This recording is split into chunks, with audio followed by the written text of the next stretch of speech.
মিশকা ওই দিন অলির সাথে মানে সোনার সাথে জয়ীকে দেখে ভেবেছিল যে এটাই রূপা। কিন্তু মিশকা ভেবেছিল যে ও যদি আমাকে দেখে চিনতে পারলো না তাহলে কেউ রূপা না। যেই বাবার চোখ মেয়েকে চিনতে পারলো না, কিন্তু মিশকা চিনে ফেললো। সত্যি মিশকার চোখ আছে বলতে হবে, কিন্তু রূপা তো বুঝতে পারছে না। রূপার গলার ভয়েসটা খুব চেনা লাগছে, কিন্তু রূপা ভাবতে পারেনি যে মিশকা আন্টি এখানে চলে আসবে। যতই হোক রূপা চোখে দেখতে পায় না, সে কি আর মিশকার সাথে পারে? তখনই দেবদূতের মতন হাজির হলো রূপার বাবা ও মা। আপনাদের মনে হচ্ছে তো যে কোথা থেকে এলো দীপা আর সূর্য? আসলে দীপা খুব খুশি ছিল, কারণ সে ফুড কম্পিটিশন থেকে তার কাছে ইনভিটেশন এসেছিল।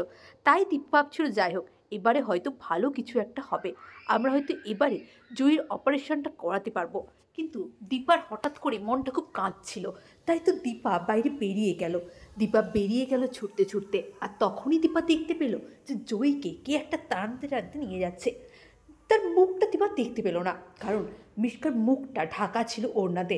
আর ওইদিকে সূর্য, সূর্য তো বুঝতে পারছে না কোন দিন রাখবে আর কোন দিক সে ছাড়বে। নিজের মেয়েকে ছাড়বে না নিজের পরিবার ছাড়বে। একবার তো সে নিজের পরিবারকে ছেড়ে এসেছে নিজের মেয়ের জন্য, কিন্তু এখন সে আর পাচ্ছে না। নিজের পরিবার যখন তার সামনে এসে দাঁড়াচ্ছে তখন বারবার দুর্বল হয়ে পড়ছে সূর্য। কিন্তু কিছু করারও নেই। ওইদিকে সূর্য নিজের মন ভালো করার জন্য একটু গাড়িটা নিয়ে বেরিয়েছিল।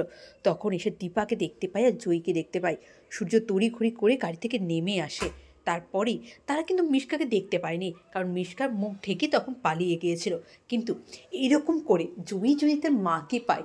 সত্যি আমরা চাই যে জয়ী তার মাকে পাক, কিন্তু বাচ্চার রূপাটা, সেই রূপা তো তার মায়ের জন্য পাগল ছিল, তাহলে রূপা বড় হয়েও তো মায়ের জন্য পাগলই।